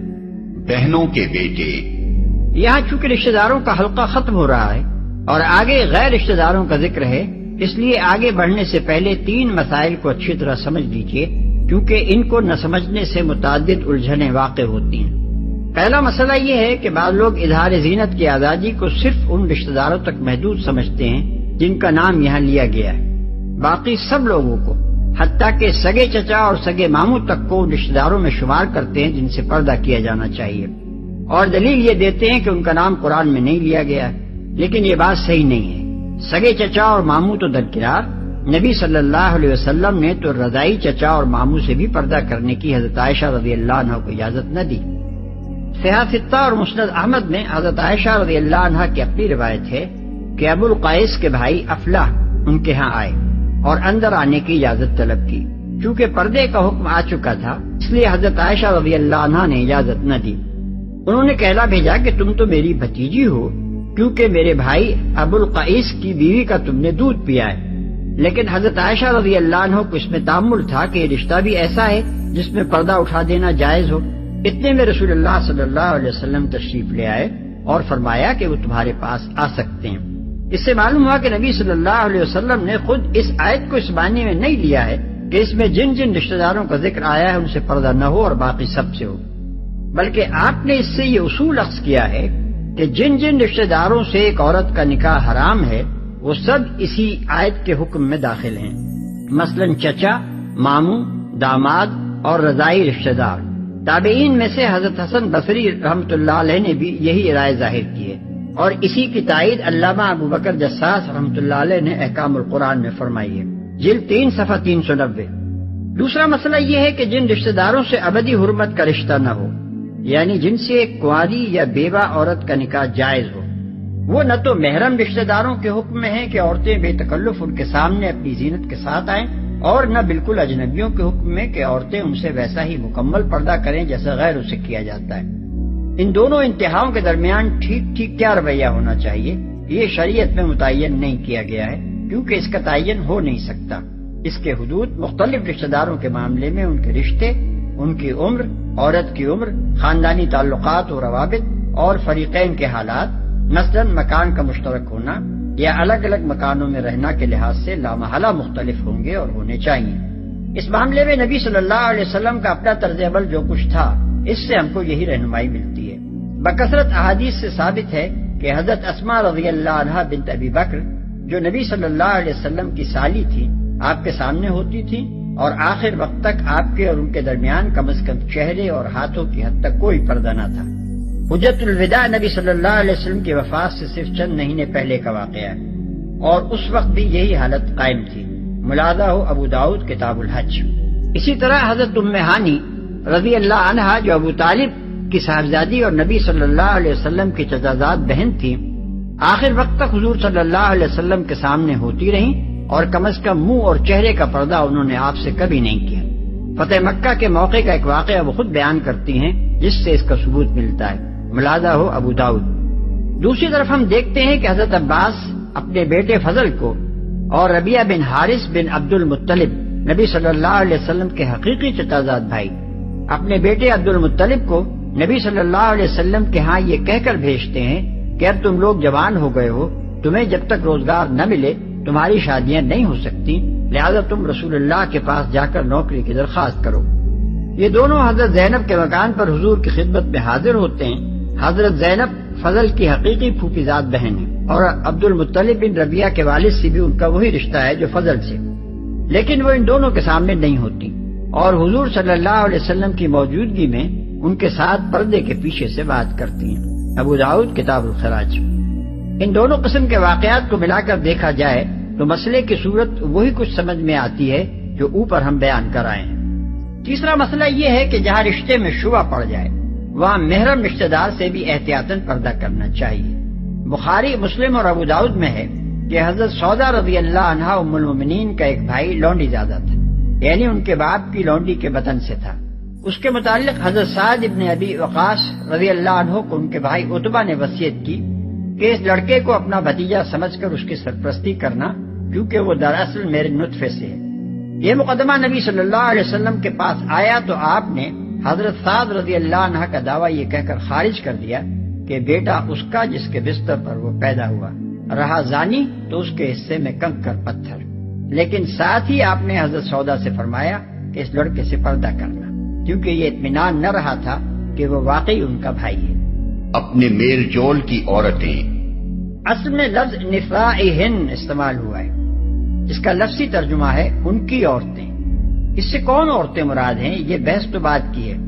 سب سے پہلے جو بات قابل غور اور قابل توجہ ہے وہ یہ ہے کہ محض عورتوں النساء کا لفظ استعمال نہیں کیا، جس سے مسلمان عورت کے لیے تمام عورتوں اور ہر قسم کی عورتوں کے سامنے بے پردہ ہونا اور اظہار زینت کرنا جائز ہو جاتا، بلکہ نسائہن کہہ کر عورتوں کے ساتھ اس کی آزادی کو بہرحال ایک خاص دائرے تک محدود کر دیا ہے، قطع نظر اس سے کہ وہ دائرہ کوئی سا ہو۔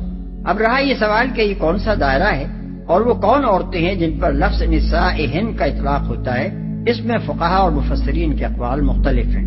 ایک گروہ کہتا ہے کہ اس سے مراد صرف مسلمان عورتیں ہیں، غیر مسلم عورتیں خواہ وہ ذمی ہوں یا کسی اور قسم کی، ان سے مسلمان عورتوں کو اسی طرح پردہ کرنا چاہیے جس طرح مردوں سے کیا جاتا ہے۔ ابن عباس رضی اللہ عنہ، مجاہد اور ابن جریح کی یہی رائے ہے، اور یہ لوگ اپنی تائید میں یہ واقعہ بھی پیش کرتے ہیں کہ حضرت عمر رضی اللہ عنہ نے حضرت ابو عبیدہ رضی اللہ عنہ کو لکھا، میں نے سنا ہے کہ مسلمانوں کی بعض عورتیں غیر مسلم عورتوں کے ساتھ حماموں میں جانے لگی ہیں، حالانکہ جو عورت اللہ اور یوم آخر پر ایمان رکھتی ہو اس کے لیے حلال نہیں ہے کہ اس کے جسم پر اس کے اہل ملت کے سوا کسی اور کی نظر پڑے۔ یہ خط جب حضرت ابو عبیدہ رضی اللہ عنہ کو ملا تو وہ ایک دم گھبرا کر کھڑے ہو گئے اور کہنے لگے، خدایا جو مسلمان عورت بحث گوری ہونے کے لیے ان حماموں میں جائے اس کا منہ آخرت میں کالا ہو جائے۔ ابن جریر، بہقی، ابن کثیر۔ دوسرا گروہ کہتا ہے کہ اس سے مراد تمام عورتیں ہیں۔ امام رازی رحمۃ اللہ علیہ کے نزدیک یہی صحیح مذہب ہے، لیکن یہ بات سمجھ میں نہیں آتی کہ اگر فی الواقع اللہ تعالیٰ کا منشا بھی یہی تھا تو پھر نسائہن کہنے کا کیا مطلب؟ اس صورت میں تو محض النساء کہنا چاہیے تھا۔ تیسری رائے یہ ہے، اور یہی معقول بھی ہے اور قرآن کے الفاظ سے قریب تر بھی، کہ اس سے دراصل ان کے میل جول کی عورتیں، ان کی جانی بوجھی عورتیں، ان سے تعلقات رکھنے والی اور ان کے کام کاج میں حصہ لینے والی عورتیں مراد ہیں، خواہ وہ مسلم ہوں یا غیر مسلم، اور مقصود ان عورتوں کو اس دائرے سے خارج کرنا ہے جو یا تو اجنبی ہو کہ ان کے اخلاق و تہذیب کا حال معلوم نہ ہو، یا جن کے ظاہری حالات مشتبہ ہوں اور ان پر اعتماد نہ کیا جا سکے۔ اس رائے کی تائید ان صحیح احادیث سے بھی ہوتی ہے جن میں نبی صلی اللہ علیہ وسلم کے ازواج مطہرات کے پاس ذمی عورتوں کی حاضری کا ذکر آتا ہے۔ اس معاملے میں اصل چیز جس کا لحاظ کیا جائے گا وہ مذہبی اختلاف نہیں بلکہ اخلاقی حالت ہے۔ شریف، باحیا اور نیک اتوار عورتیں جو معروف اور قابل اعتماد خاندانوں سے تعلق رکھنے والی ہوں، ان سے مسلمان عورتیں پوری طرح بے تکلف ہو سکتی ہیں، خواہ وہ غیر مسلم ہی کیوں نہ ہوں، لیکن بے حیا، آبرو باختہ اور بد اتوار عورتیں خواہ مسلمان ہی کیوں نہ ہوں، ہر شریف عورت کو ان سے پردہ کرنا چاہیے، کیونکہ اخلاق کے لیے ان کی صحبت غیر مردوں کی صحبت سے کچھ کم تباہ کن نہیں ہے۔ رہی انجانی عورتیں جن کی حالت معلوم نہیں ہے تو ان سے ملاقات کی حد ہمارے نزدیک وہی ہے جو غیر محرم رشتہ داروں کے سامنے آزادی کی زیادہ سے زیادہ حد ہو سکتی ہے، یعنی یہ کہ عورت صرف منہ اور ہاتھ ان کے سامنے کھولے، باقی اپنا سارا جسم اور آرائش چھپا کر رکھے۔ اپنے مملوک، اس حکم کا مطلب سمجھنے میں بھی فقہا کے درمیان اختلاف واقع ہوا ہے۔ ایک گروہ اس سے مراد صرف وہ لونڈیاں لیتا ہے جو کسی عورت کی ملک میں ہوں۔ ان حضرات کے نزدیک ارشاد الہی کا مطلب یہ ہے کہ لونڈی خواہ مشرکہ ہو یا اہل کتاب میں سے، مسلمان مالکہ اس کے سامنے تو اظہار زینت کر سکتی ہے، مگر غلام چاہے وہ عورت کا اپنا مملوک ہی کیوں نہ ہو، پردے کے معاملے میں اس کی حیثیت وہی ہے جو کسی آزاد اجنبی مرد کی ہے۔ یہ عبداللہ ابن مسعود رضی اللہ عنہ، مجاہد، حسن بصری، ابن سیرین، سعید بن مسیب، طاؤس اور امام ابو حنیفہ رحمہ اللہ کا مذہب ہے، اور ایک قول امام شافعی رحمۃ اللہ علیہ کا بھی اسی کی تائید میں ہے۔ ان بزرگوں کا استدلال یہ ہے کہ غلام کے لیے اس کی مالکہ محرم نہیں ہے، اور اگر وہ آزاد ہو جائے تو اپنی اسی سابق مالکہ سے نکاح کر سکتا ہے، لہذا محض غلامی اس امر کا سبب نہیں بن سکتی کہ عورت اس کے سامنے وہ آزادی برتے جس کی اجازت محرم مردوں کے سامنے برتنے کے لیے دی گئی ہے۔ رہا یہ سوال کہ ماں ملکت ایمانہن کے الفاظ عام ہیں جو لونڈی اور غلام دونوں کے لیے استعمال ہوتے ہیں، پھر اسے لونڈیوں کے لیے خاص کرنے کی کیا دلیل ہے؟ اس کا جواب وہ یہ دیتے ہیں کہ یہ الفاظ اگرچہ عام ہیں مگر موقع و محل ان کا مفہوم لونڈیوں کے لیے خاص کر رہا ہے۔ پہلے نسائہن فرمایا، پھر ما ملکت ایمانہن ارشاد ہوا۔ نسائہن کے الفاظ سن کر عام آدمی یہ سمجھ سکتا تھا کہ اس سے مراد وہ عورتیں ہیں جو کسی عورت کی ملنے جلنے والی یا رشتہ دار ہوں۔ اس سے یہ غلط فہمی پیدا ہو سکتی تھی کہ شاید لونڈیاں اس میں شامل نہ ہوں، اس لیے ما ملکت ایمانہن کہہ کر یہ بات صاف کر دی گئی کہ آزاد عورتوں کی طرح لونڈیوں کے سامنے بھی اظہار زینت کیا جا سکتا ہے۔ دوسرا گروہ کہتا ہے کہ اس اجازت میں لونڈی اور غلام دونوں شامل ہیں۔ یہ حضرت عائشہ رضی اللہ عنہا اور ام سلمہ رضی اللہ عنہا اور بعض ائمہ اہل بیت کا مذہب ہے، اور امام شافعی رحمۃ اللہ علیہ کا مشہور قول بھی یہی ہے۔ ان کا استدلال صرف لفظ ما ملکت ایمانہن کے عموم ہی سے نہیں ہے، بلکہ وہ سنت سے بھی اپنی تائید میں شواہد پیش کرتے ہیں۔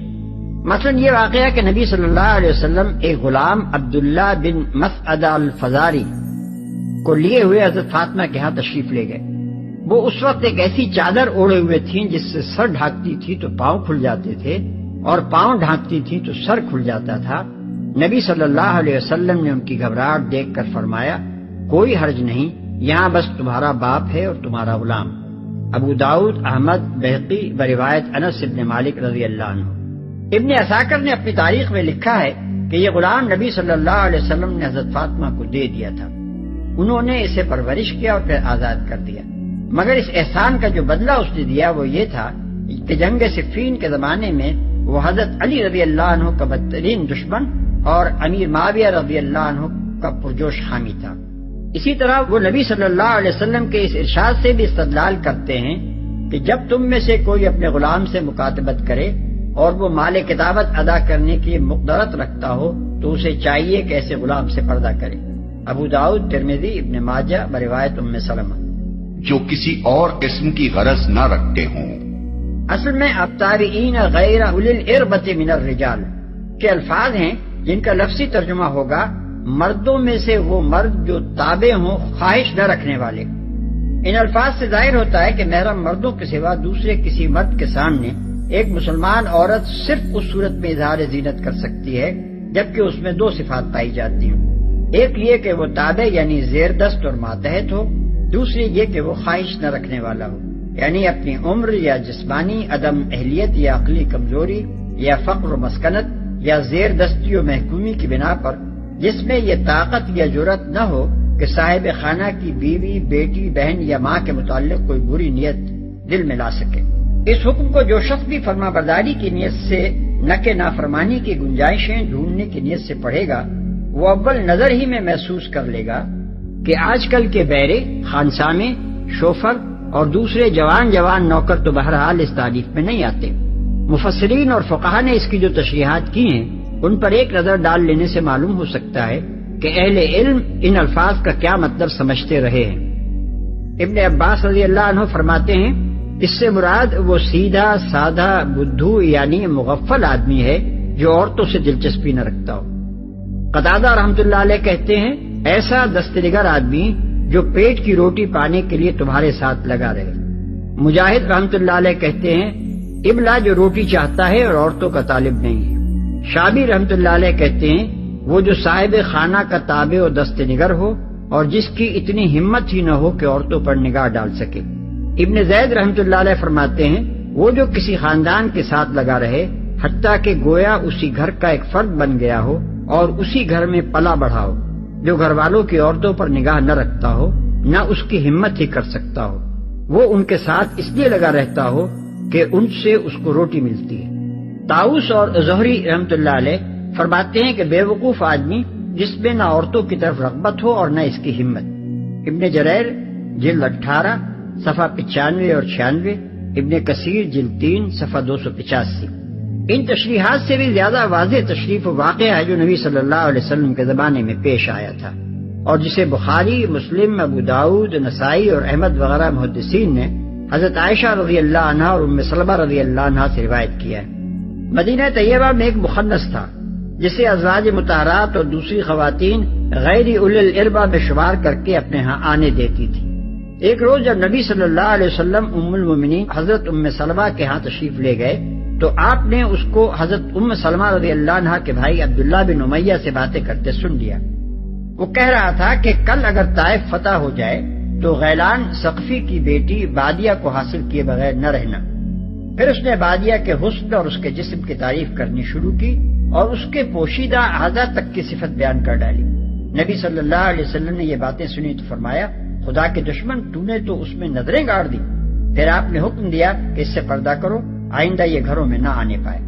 اس کے بعد آپ نے اسے مدینے سے باہر نکال دیا اور دوسرے مخنثوں کو بھی گھروں میں گھسنے سے منع فرما دیا، کیونکہ ان کو مخنث سمجھ کر عورتیں ان سے احتیاط نہ کرتی تھیں اور وہ ایک گھر کی عورتوں کا حال دوسرے مردوں سے بیان کرتے تھے۔ اس سے معلوم ہوا کہ غیر اولی الاربا ہونے کے لیے صرف یہ بات کافی نہیں ہے کہ ایک شخص جسمانی طور پر بدکاری کے لائق نہیں ہے۔ اگر اس میں دبی ہوئی صنفی خواہشات موجود ہیں اور وہ عورتوں سے دلچسپی رکھتا ہے تو بہرحال وہ بہت سے فتنوں کا موجب بن سکتا ہے۔ پوشیدہ باتوں سے ابھی واقف نہ ہوئے ہوں، یعنی جن میں ابھی صنفی احساسات بیدار نہ ہوئے ہوں۔ یہ تعریف زیادہ سے زیادہ 10-12 برس کی عمر تک کے لڑکوں پر صادق آ سکتی ہے۔ اس سے زیادہ عمر کے لڑکے اگرچہ نابالغ ہوں مگر ان میں صنفی احساسات بیدار ہونا شروع ہو جاتے ہیں۔ اس کا لوگوں کو علم ہو جائے۔ نبی صلی اللہ علیہ وسلم نے اس حکم کو صرف زیوروں کی جھنکار تک محدود نہیں رکھا ہے، بلکہ اس سے یہ اصول اخذ فرمایا ہے کہ نگاہ کے سوا دوسرے حواس کو مشتعل کرنے والی چیزیں بھی اس مقصد کے خلاف ہیں جس کے لیے اللہ تعالیٰ نے عورتوں کو اظہار زینت سے منع فرمایا ہے۔ چنانچہ آپ نے عورتوں کو حکم دیا کہ خوشبو لگا کر باہر نہ نکلیں۔ حضرت ابو ہریرہ رضی اللہ عنہ کی روایت ہے کہ حضور صلی اللہ علیہ وسلم نے فرمایا، اللہ کی بندیوں کو اللہ کی مسجدوں میں آنے سے منع نہ کرو مگر وہ خوشبو لگا کر نہ آئیں۔ ابو داؤد، احمد۔ اسی مضمون کی ایک دوسری حدیث میں ہے کہ ایک عورت مسجد سے نکل کر جا رہی تھی کہ حضرت ابو ہریرہ رضی اللہ عنہ اس کے پاس سے گزرے اور انہوں نے محسوس کیا کہ وہ خوشبو لگائے ہوئے ہے۔ انہوں نے اسے روک کر پوچھا، اے خدائے جبار کی بندی، کیا تو مسجد سے آ رہی ہے؟ اس نے کہا ہاں۔ بولے، میں نے اپنے محبوب ابو القاسم صلی اللہ علیہ وسلم کو یہ فرماتے سنا ہے کہ جو عورت مسجد میں خوشبو لگا کر آئے اس کی نماز اس وقت تک قبول نہیں ہوتی جب تک وہ گھر جا کر غسل جنابت نہ کر لے۔ ابو داؤد، ابن ماجہ، احمد، نسائی۔ ابو موسیٰ اشعری رضی اللہ عنہ فرماتے ہیں کہ نبی صلی اللہ علیہ وسلم نے فرمایا، جو عورت عطر لگا کر راستے سے گزرے تاکہ لوگ اس کی خوشبو سے لطف اندوز ہوں تو وہ ایسی اور ایسی ہے۔ آپ نے اس کے لیے بڑے سخت الفاظ استعمال فرمائے۔ ترمذی، ابو داؤد، نسائی۔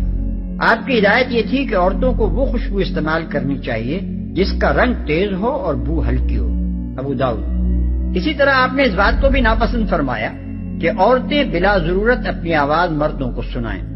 ضرورت پڑنے پر بات کرنے کی اجازت تو خود قرآن میں دی گئی اور لوگوں کو دینی مسائل خود نبی صلی اللہ علیہ وسلم کے ازواج مطہرات بتایا کرتی تھیں، لیکن جہاں اس کی نہ ضرورت ہو اور نہ کوئی دینی یا اخلاقی فائدہ، وہاں اس بات کو پسند نہیں کیا گیا ہے کہ عورتیں اپنی آواز غیر مردوں کو سنائیں۔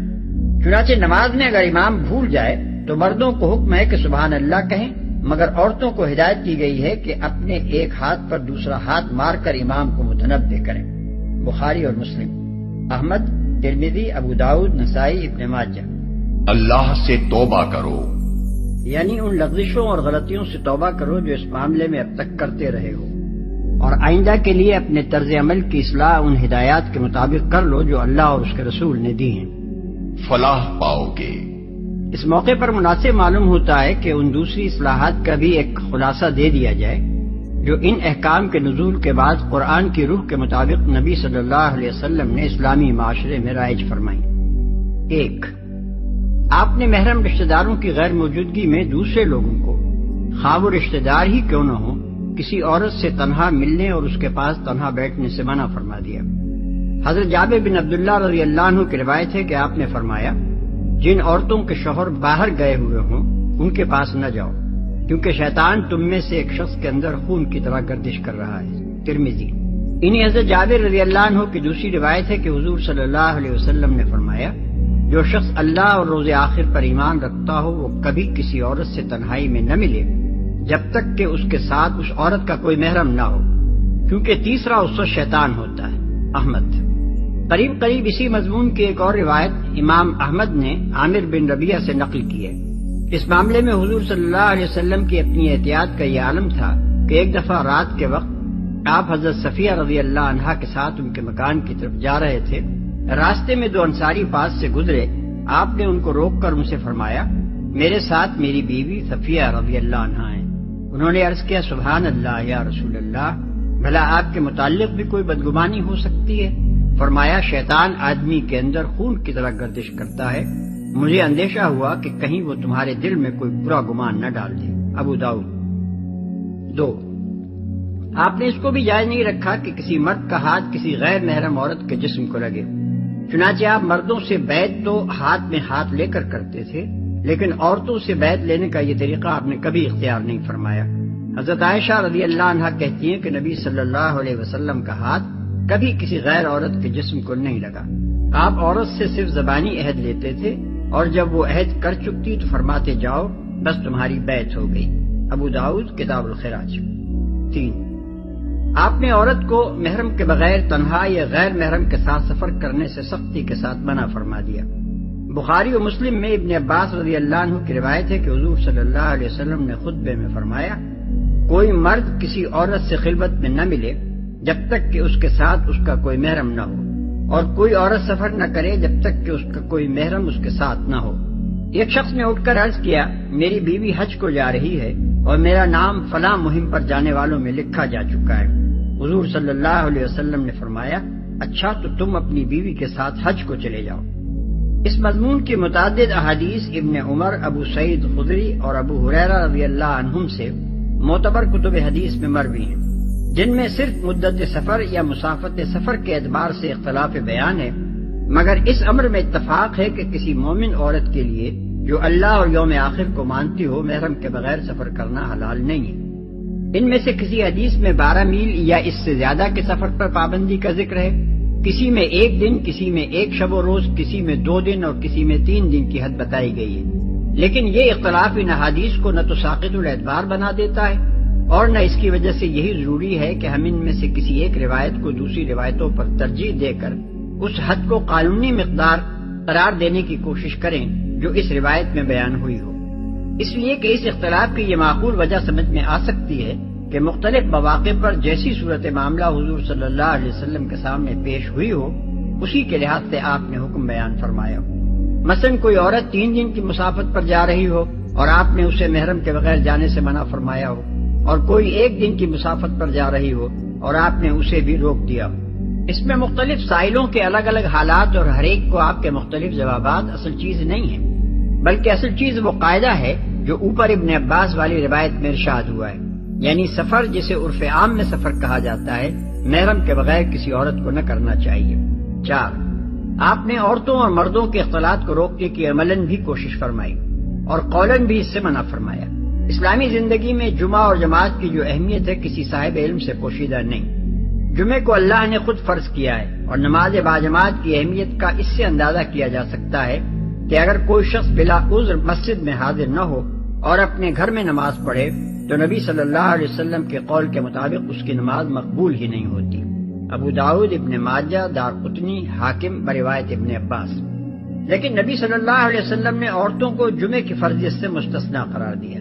ابو داؤد بروایت ام عطیہ، دارقطنی، بیہقی بروایت جابر، ابو داؤد و حاکم بروایت طارق بن شہاب۔ اور نماز باجماعت میں عورتوں کی شرکت نہ صرف یہ کہ لازم نہیں رکھی بلکہ اس کی اجازت ان الفاظ میں دی کہ اگر وہ آنا چاہیں تو انہیں روکو نہیں۔ پھر اس کے ساتھ یہ تصریح بھی فرما دی کہ ان کے لیے گھر کی نماز مسجد کی نماز سے افضل ہے۔ ابن عمر رضی اللہ عنہ اور ابو ہریرہ رضی اللہ عنہ کی روایت ہے کہ حضور صلی اللہ علیہ وسلم نے فرمایا، اللہ کی بندیوں کو اللہ کی مسجدوں میں آنے سے منع نہ کرو۔ ابو داؤد۔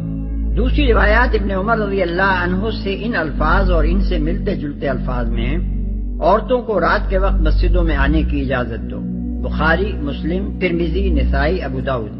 اور ایک روایت ان الفاظ میں ہے کہ اپنی عورتوں کو مسجدوں میں آنے سے روکو نہیں، اگرچہ ان کے گھر ان کے لیے زیادہ بہتر ہیں۔ احمد، ابو داؤد۔ ام حمید ساعدیہ کہتی ہیں کہ میں نے عرض کیا، یا رسول اللہ صلی اللہ علیہ وسلم، مجھے آپ کے پیچھے نماز پڑھنے کا بڑا شوق ہے۔ فرمایا، تمہارا اپنے کمرے میں نماز پڑھنا برآمدے میں پڑھنے سے بہتر ہے، اور تمہارا اپنے گھر میں نماز پڑھنا اپنے محلے کی مسجد میں پڑھنے سے بہتر ہے، اور تمہارا اپنے محلے کی مسجد میں نماز پڑھنا جامع مسجد میں پڑھنے سے بہتر ہے۔ احمد، طبرانی۔ قریب اسی مضمون کی روایت ابو داؤد میں عبداللہ ابن مسعود رضی اللہ عنہ سے مروی ہے، اور حضرت ام سلمہ کی روایت میں نبی صلی اللہ علیہ وسلم کے الفاظ یہ ہیں، عورتوں کے لیے بہترین مسجد ان کے گھروں کے اندرونی حصے ہیں. احمد طبرانی. لیکن حضرت عائشہ رضی اللہ عنہا دور بنی امیہ کی حالت دیکھ کر فرماتی ہیں کہ اگر نبی صلی اللہ علیہ وسلم عورتوں کے یہ رنگ ڈھنگ دیکھتے جو اب ہیں تو ان کا مسجدوں میں آنا اسی طرح بند فرما دیتے جس طرح بنی اسرائیل کی عورتوں کا آنا بند کیا گیا تھا. بخاری، مسلم، ابو داؤد. مسجد نبوی میں حضور صلی اللہ علیہ وسلم نے عورتوں کے داخل ہونے کے لیے ایک الگ دروازہ مخصوص کر دیا تھا، اور حضرت عمر رضی اللہ عنہ اپنے دور حکومت میں مردوں کو اس دروازے سے آنے جانے کی سخت ممانعت فرماتے تھے. ابو داؤد باب اعتزال النساء فی المساجد اور باب ما جاء فی خروج النساء الی المساجد. جماعت میں عورتوں کی صفیں مردوں سے پیچھے رکھی جاتی تھیں، اور نماز کے خاتمے پر حضور صلی اللہ علیہ وسلم سلام پھیرنے کے بعد کچھ دیر توقف فرماتے تھے تاکہ مردوں کے اٹھنے سے پہلے عورتیں اٹھ کر چلی جائیں. احمد و بخاری بروایت ام سلمہ. آپ صلی اللہ علیہ وسلم کا ارشاد تھا کہ مردوں کی بہترین صف سب سے آگے کی صف ہے اور بدترین صف سب سے پیچھے، یعنی عورتوں سے قریب کی صف، اور عورتوں کی بہترین صف سب سے پیچھے کی صف ہے اور بدترین صف سب سے آگے کی، یعنی مردوں سے قریب کی صف ہے. مسلم، ابو داؤد، ترمذی، نسائی، احمد. عیدین کی نماز میں عورتیں شریک ہوتی تھیں مگر ان کی جگہ مردوں سے الگ تھی، اور نبی صلی اللہ علیہ وسلم خطبے کے بعد عورتوں کی طرف جا کر ان کو الگ خطاب فرماتے تھے. ابو داؤد بروایت جابر بن عبداللہ، بخاری و مسلم بروایت ابن عباس. ایک مرتبہ مسجد نبوی کے باہر حضرت صلی اللہ علیہ وسلم نے دیکھا کہ راستے میں مرد اور عورت سب گڈمڈ ہو گئے. اس پر آپ نے عورتوں سے فرمایا، ٹھہر جاؤ، تمہارے لیے سڑک کے بیچ میں چلنا درست نہیں ہے، کنارے پر چلو. یہ ارشاد سنتے ہی عورتیں کنارے ہو کر دیواروں کے ساتھ ساتھ چلنے لگی. ابو داؤد. ان احکام سے صاف معلوم ہوتا ہے کہ عورتوں اور مردوں کی مخلوط مجلس اسلام کے مزاج سے کیسی سخت مغایرت رکھتی ہے. جو دین خدا کے گھر میں عبادت کے موقع پر بھی دونوں صنفوں کو خلط ملط نہیں ہونے دیتا، اس کے متعلق کون تصور کر سکتا ہے کہ وہ کالجوں میں، دفتروں میں، کلبوں اور جلسوں میں اسی اختلاط کو جائز رکھے گا. 5. عورتوں کو اعتدال کے ساتھ بناؤ سگار کرنے کی آپ نے نہ صرف اجازت دی ہے بلکہ بسا اوقات خود اس کی ہدایت فرمائی ہے، مگر اس میں حد سے گزر جانے کو بڑی سختی کے ساتھ روکا ہے. اس زمانے میں جس قسم کے بناؤ سگار عرب کی عورتوں میں رائج تھے، ان میں سے حسب ذیل چیزوں کو آپ نے قابل لعنت اور سبب ہلاکت اقوام قرار دیا. اپنے بالوں میں دوسرے بال ملا کر ان کو زیادہ لمبا اور گھنا دکھانے کی کوشش کرنا، جسم کے مختلف حصوں کو گودنا اور مصنوعی تل بنانا، بال اکھاڑ اکھاڑ کر بھمیں خاص وضع کی بنانا اور روئیں نوچ نوچ کر منہ صاف کرنا، دانتوں کو گھس گھس کر باریک بنانا یا دانتوں کے درمیان مصنوعی چھینیاں پیدا کرنا، زعفران یا درس وغیرہ کے مصنوعی اپٹن مل کر چہرے پر مصنوعی رنگ پیدا کرنا. یہ احکام صحیح ستہ اور مسند احمد میں حضرت عائشہ، حضرت اسماء بنت ابی بکر، حضرت عبداللہ ابن مسعود، عبداللہ بن عمر، عبداللہ ابن عباس اور حضرت معاویہ سے معتبر سندوں کے ساتھ مروی ہیں. اللہ اور رسول کی ان صاف صاف ہدایات کو دیکھ لینے کے بعد ایک مومن انسان کے لیے دو ہی صورتیں رہ جاتی ہیں، یا تو وہ ان کی پیروی کرے اور اپنی، اپنے گھر کی اور اپنے معاشرے کی زندگی کو ان اخلاقی فتنوں سے پاک کر دے جن کے سدباب کے لیے اللہ نے قرآن میں اور اس کے رسول نے سنت میں اس قدر تفصیلی احکام دیے ہیں، یا پھر اگر وہ اپنے نفس کی کمزوری کے باعث ان کی یا ان میں سے کسی کی خلاف ورزی کرتا ہے تو کم از کم اسے گناہ سمجھتے ہوئے کرے اور اس کو گناہ مانے، اور خواہ مخواہ کی تعویلوں سے گناہ کو ثواب بنانے کی کوشش نہ کرے. ان دونوں صورتوں کو چھوڑ کر جو لوگ قرآن و سنت کے صحیح احکام کے خلاف مغربی معاشرت کے طور طریقے اختیار کر لینے ہی پر اکتفا نہیں کرتے بلکہ پھر انہی کو عین اسلام ثابت کرنے کی کوشش شروع کر دیتے ہیں اور علانیہ دعوے کرتے پھرتے ہیں کہ اسلام میں سرے سے پردے کا حکم موجود ہی نہیں ہے، وہ گناہ اور نافرمانی پر جہالت اور منافقانہ ڈھٹائی کا اور اضافہ کر لیتے ہیں، جس کی قدر نہ دنیا میں کوئی شریف آدمی کر سکتا ہے نہ آخرت میں خدا سے اس کی امید کی جا سکتی ہے. لیکن مسلمانوں میں تو منافقوں سے بھی 4 قدم آگے بڑھ کر ایسے لوگ بھی موجود ہیں جو خدا اور رسول کے ان احکام کو غلط اور ان طریقوں کو صحیح و برحق سمجھتے ہیں جو انہوں نے غیر مسلم قوموں سے سیکھے ہیں. یہ لوگ در حقیقت مسلمان نہیں ہیں، کیونکہ اس کے بعد بھی اگر وہ مسلمان ہوں تو پھر اسلام اور کفر کے الفاظ قطعاً بے معنی ہو جاتے ہیں.